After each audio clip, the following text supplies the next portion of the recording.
Bonjour à tous, j'espère que vous allez bien. Vous avez demandé l'analyse de Hondo, c'est ce qu'on fait aujourd'hui. Vous avez la possibilité de voter entre ENA et NIR. Le coin qui reviendra le plus en commentaire gagnera l'analyse et également n'hésitez pas à me proposer d'autres altcoins que je pourrais analyser. Je vous reparle encore du mentorship, il est disponible, c'est le premier lien en commentaire épinglé, il est gratuit pour ceux qui veulent l'obtenir, c'est ma formation la plus complète juste ici, 22 cours qui vous seront proposés dans ce mentorship qui va vous former de A à Z à la lecture du prix, à l'exécution de trade, à la gestion du risque, absolument tout. C'est gratuit, premier lien en commentaire épinglé, hop, vous vous inscrivez sur BitGet juste ici via notre lien partenaire et ensuite vous avez juste à valider le KYC et faire un trade d'une valeur de 100 $ sur la plateforme minimum pour débloquer votre mentorship. Une fois que ça c'est fait, vous cliquez ici, la meilleure formation de trading crypto.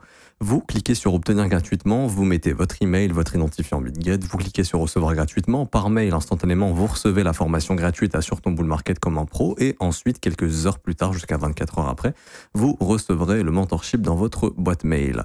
Alors, pour revenir ici sur Hondo, donc première des choses qu'on regarde, c'est cette mèche ici et on identifie le seuil médian qui a été cassé. Donc théoriquement, vous vous souvenez, quand on a une grosse mèche comme ça et que le milieu de cette mèche casse, très souvent le marché va chercher le plus bas de la mèche et c'est chose qui a été faite ici et pour l'instant c'est notre bottom. Ok. En tout cas c'est notre zone de rebond, donc ça on peut le noter. Également où est-ce qu'on est sur du long terme? On prend notre point le plus bas qui a été coté et pour moi il est juste ici. Je prends mon FIB, je trace et je regarde où est-ce qu'on est. On arrive dans la zone de rechargement qui, comme son nom l'indique, est une bonne zone pour se positionner si on a des convictions en tant qu'investisseur sur ce projet qui est un projet Real World Asset, leader dans son domaine. Et de la tokenisation d'actifs, que ce soit d'obligations, d'actions, etc., etc. Si on peut rajouter d'autres petites confluences, comme par exemple, je sais pas, des swing high, moi c'est ce que j'appelle ici, du wake-off check, c'est-à-dire en gros la cassure de cette structure haussière de range, la ligne de coup qu'on peut retrouver ici, et il n'y en a pas qu'une, hein, il y en a plusieurs, enfin quelques swing high. Après, hop, au niveau de la structure, on a également celle-ci. Ces zones vont être intéressantes pour essayer de poser un bottom. Donc là, ça serait entre 83 et 87, donc c'est assez proche de la zone déjà qu'on a atteint. Donc on est dans une zone qui est pas trop mal. Ensuite, si on veut rajouter d'autres confluences, on peut par exemple essayer de mettre une trendline qui pourra soutenir les cours. Ici, pourquoi pas. Termes de localisation, analyse classique, on va être pareil. Donc on a un gros cluster ici. Si on rajoute encore, l'objectif c'est d'essayer d'avoir le plus de confluence possible pour avoir, comment dirais-je, des zones pertinentes d'un point de vue technique et pas se positionner n'importe où sur le graphique. Ici on peut voir que on a tous ces lots ici qui sont couverts par cette prise de stop. Donc moi je rajouterai également, pourquoi pas, sous la zone des 79 centimes. Et on peut voir que on a un fair value gap encore ouvert ici, des 79 jusqu'aux 77 centimes, et qu'on a également ce fair value gap, et on voit que ce fair value gap est en confluence avec la zone de rechargement et cette trendline haussière. Donc d'un point de vue technique, je dirais que tout ce gros morceau qu'on est en train de bosser vraiment entre 93 et 76 centimes, c'est vraiment une bonne zone pour que Hondo puisse éventuellement former un bottom, sachant que d'un point de vue dynamique pur, ici, on peut voir qu'on est dans un marché qui est toujours haussier, c'est-à-dire qu'on fait des creux et des sommets ascendants, qu'on est en train de bosser ce gros fair value gap mensuel ici. Alors, il n'est pas encore comblé entièrement, il sera comblé à 83 centimes, ça peut être un objectif, ça peut être un objectif éventuellement, mais c'est de noter qu'on est dans des zones de potentiel bottom. Ok. Alors, ce sur quoi vous allez vous concentrer, bon là je vais faire un peu le ménage parce que c'est un peu le bordel. Ça, je vais le changer, on va mettre, hop, comme quoi les stops ont bien été pris. Ok, ça wake-off check, on s'en fout. Cette sell side, on va la noter et cette trendline, on va la garder. Voilà, comme ça le graphique est déjà un peu plus lisible. Ce qu'on va observer pour l'instant, c'est toujours un prix qui est baissier. Comment identifier quand votre marché est dans une livraison baissière? Quand il est baissier, c'est quand il va répondre au fair value gap baissier et qu'il va simplement avoir une dynamique baissière. Et c'est ce qu'on a actuellement sur Hondo. C'est-à-dire que vous prenez le dernier fair value gap baissier, c'est pas le dernier, mais c'est un des derniers fair value gap. On voit que le prix a bien distribué dans cette zone. Il a rejeté. Ok. On a un fair value gap ici qui est ouvert. On a un fair value gap ici qui s'est formé. Le marché a fait quoi? Il y a répondu. Il a continué de chuter. Ici, c'est un fair value gap qui est ouvert. Et ce fair value gap est notre dernier. Et ce fair value gap va être un fair value gap important. Comme je l'explique dans le mentorship, c'est le fair value gap qui nous a ramené à la prise de stop ici. Donc ça, c'est un fair value gap plus. Hein. Si je devais lui donner un nom, il va être assez important d'observer il a énormément de chances de rejeter le prix et de faire une continuation baissière.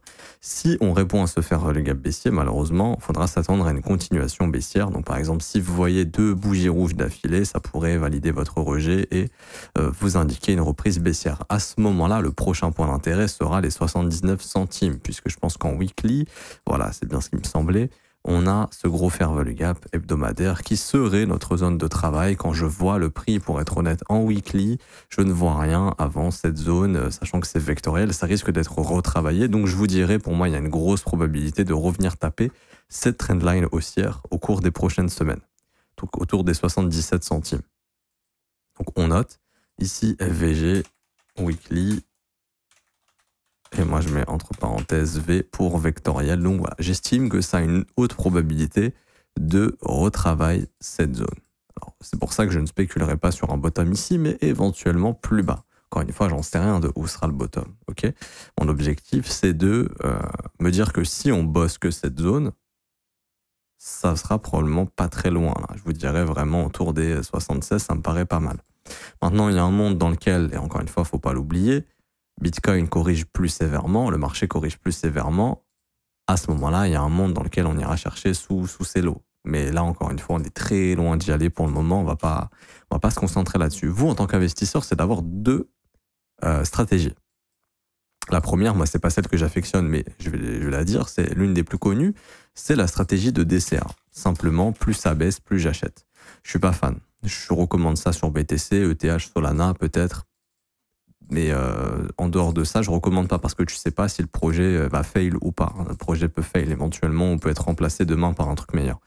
Là où Bitcoin sera irremplaçable, où Ethereum, vu la place qu'il a avec ses ETF, c'est irremplaçable. Solana, listé au CME futur, les ETF qui arrivent bientôt, pareil, sera irremplaçable.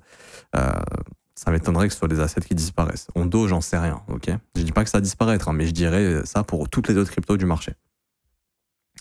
Et du coup, il y a une façon de faire un DCA intelligent. Pareil, dans le mentorship, je l'explique, c'est ce cours qui est juste ici, c'est pour ça que j'invite à aller le récupérer, il est gratuit. Alors, il est où? C'est là.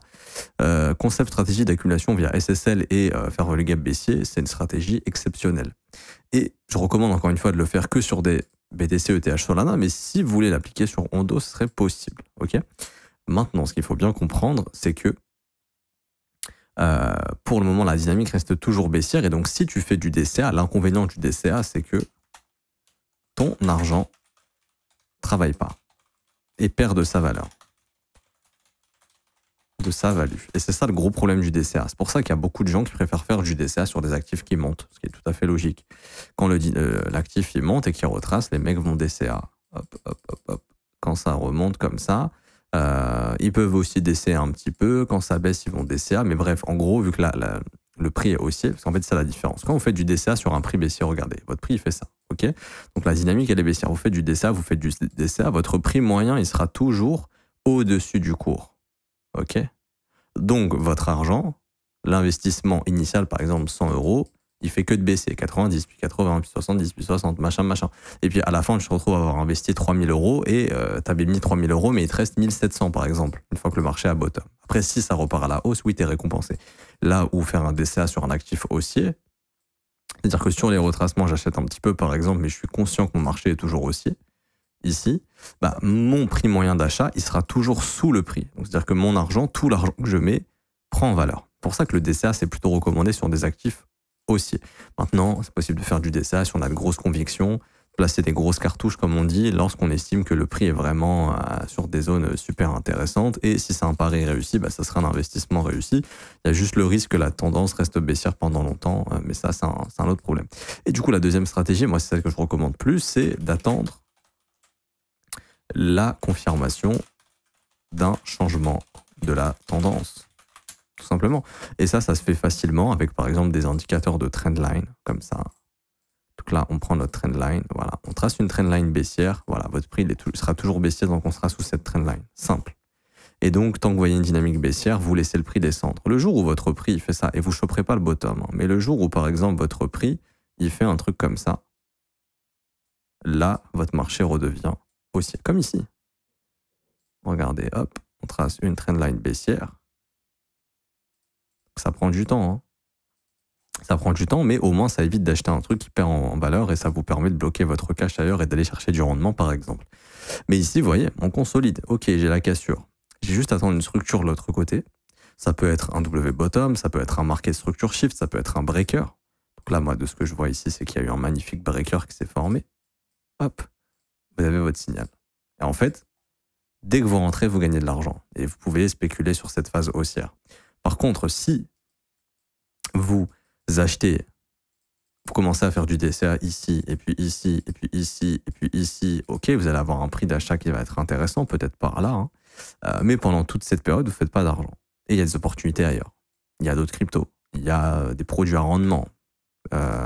J'utilise pas personnellement parce que j'ai pas confiance, mais que je préfère manager mon argent moi-même. Mais il y a plein d'autres choses, ok. Et une fois que vous avez votre signal, vous dégagez de votre produit à rendement, ou vous dégagez d'un autre produit, ou d'un autre coin qui était performant, et vous allez sur Ondo. Et là, vous avez un très bon signal, ici par exemple. Ok, et là, ça vous permet directement de faire du cash. C'est-à-dire que je suis dans un actif qui est haussier, j'ai plus de chances de le voir monter que de le voir baisser. Et là, on a une hausse assez importante, et donc je prends des profits. Mais là, actuellement, de ce que je vois, c'est un actif qui est toujours baissier. Donc je ne veux pas casser le moral des investisseurs, loin de là, c'est pas mon objectif, je m'en fous. Moi, la seule chose que j'explique, c'est que si tu poses ton argent ici, si ce n'est pas un bottom, pendant longtemps, ton argent va perdre de sa valeur jusqu'à ce qu'un bottom se pose. Et ça, c'est important de le comprendre, mais c'est tout l'environnement crypto qui est comme ça. C'est une stratégie à accepter. Moi, personnellement, ça ne colle pas à mon profil, mais on a beaucoup qui s'engagent dans ce genre de stratégie parce qu'on leur a dit de faire ça, mais qui se rendent compte à la fin que c'est pas pour eux et que quand, justement, le fameux bottom se développe, les mecs sont déprimés parce qu'ils ont investi pendant plusieurs semaines et que là, ils se disent c'est mort, ça ne remontera pas, alors que c'est le moment de poser un bottom. On a combien ici qui se sont dit c'était cuit? Plein. Pourtant, on a eu le pump. Ok. Donc, c'est un truc tout bête à mettre en place, mais qui peut vraiment vous sauver. Alors, encore une fois, il faut avoir des notions de lecture de prix, c'est important. Si vous avez aucune notion de lecture de prix, ça peut être intéressant de juste faire du DCA, mais il faudra accepter que la période de drawdown peut être indéterminée. Et donc, quels seraient les objectifs? Alors, si on est toujours dans une dynamique haussière à long terme, pour l'instant c'est le cas, je peux tracer cette trendline haussière qui montre bien qu'on a un creux, un sommet, un creux, un sommet. Donc, en théorie, l'équation, c'est qu'il y a plus de probabilité de trouver un creux ascendant, donc on soit quelque part par là pour trouver un futur creux ascendant. Maintenant, c'est pas sûr. C'est pour ça qu'attendre la formation de ce bottom va augmenter les probabilités de nous dire, ah bah tiens, Ondo, il va aller chercher un creux ascendant. Parce que ça se trouve, le truc, il est juste en train de faire ça et il va pas former de creux ascendant et il va aller trouver un point de capitulation et de panique sous ces lots, qui seront des zones extrêmement intéressantes à acheter. Ondo n'est pas plus mauvais fondamentalement ici qu'ici. Oui, mais s'il revient là, il est mort. Réveille-toi, janvier 2024, il était à 21 centimes. Combien de fois j'ai entendu ça sur les cryptos de toute façon? Oui, ça va chercher cette zone de prix, c'est mort. Alors que c'est le meilleur moment pour se positionner. Les mêmes mecs qui disaient à 100 balles qu'Ethereum était mort en 2018, alors que le truc a été à 5000 2 ans après. Pour vous dire, la crypto, psychologiquement, il faut être solide. Et quand vous dites c'est mort, ouais, c'est bon, c'est fini, c'est souvent le meilleur moment pour se positionner. Donc là, si vous êtes encore psychologiquement, c'est intéressant de le noter aussi. Faites-vous un petit journal, je vous recommande toujours d'écrire psychologiquement, mais maintenant avec ChatGPT, moi c'est ce que je recommande aux élèves. Tu fais un prompt à ChatGPT et tu dis voilà, maintenant t'es mon journal de trading, je te donne toutes mes confidences, je te montre le graphique. Donc en fait ce que je dis c'est que tu prends un screen du graphique, tu notes psychologiquement comment tu es et tu dis à ChatGPT de te faire un bilan toutes les semaines. Tous les jours tu fais ça et au bout d'un mois tu dis bah fais-moi un bilan sur le mois et il va te dire voilà, ici t'étais bearish, ici t'étais bearish, enfin t'étais bullish. Et maintenant t'es bearish, ah putain, tu regardes, tu dis ah ouais je suis con, il y a un problème. C'est vrai qu'on s'en rend pas forcément compte quand on prend pas le temps de le noter ou autre. Maintenant avec l'intelligence artificielle on peut faire des choses intéressantes comme ça. Donc t'es ton propre. En fait dites-vous que vous êtes des êtres humains, on réfléchit tous de la même chose. C'est-à-dire que là demain si on fait tous le même investissement, on investit le même montant, on subit tous la même chose, on agira probablement de la même manière. On va panic sell au même moment, on va FOMO au même moment ou pas très loin. Parce que le marché n'est que le reflet de la psychologie humaine et les humains souvent répondent de la même manière aux épreuves qui leur sont données. D'autres réagissent d'une différente manière et c'est souvent ces personnes-là qui arrivent à s'en sortir justement dans le trading puisqu'ils sont contrariants et font l'inverse de ce que font les autres. Si tout le monde vous dit ça va chuter, il faut vendre, c'est que c'est probablement pas loin d'un bottom. Si tout le monde vous dit c'est le meilleur moment pour acheter alors que la dynamique est baissière, c'est que les mecs sont biaisés et espèrent qu'une nouvelle vague arrivera et très souvent on va tuer les rêves de ces gens-là avant de poser un bottom. Et quand plus personne n'y croit, c'est là où le bottom se développe, parce que tout le monde a vendu, donc il n'y a plus de vendeurs, donc les prix ne peuvent que stabiliser ou remonter. Et c'est pour ça que faire soi-même son état psychologique comme ça, c'est très puissant. Petite astuce donnée que je vous donne.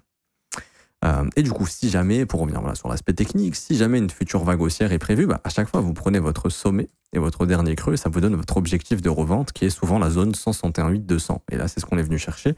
161,8, comme d'habitude, c'est magique, c'est souvent le niveau qui est atteint par le marché. Donc la prochaine zone, ce sera donc, une fois que le bottom sera posé, je ne peux pas dire que le bottom s'est posé ici, techniquement c'est alléchant comme zone, mais il y aurait moyen d'aller un petit peu plus bas éventuellement, mais bref, peu importe.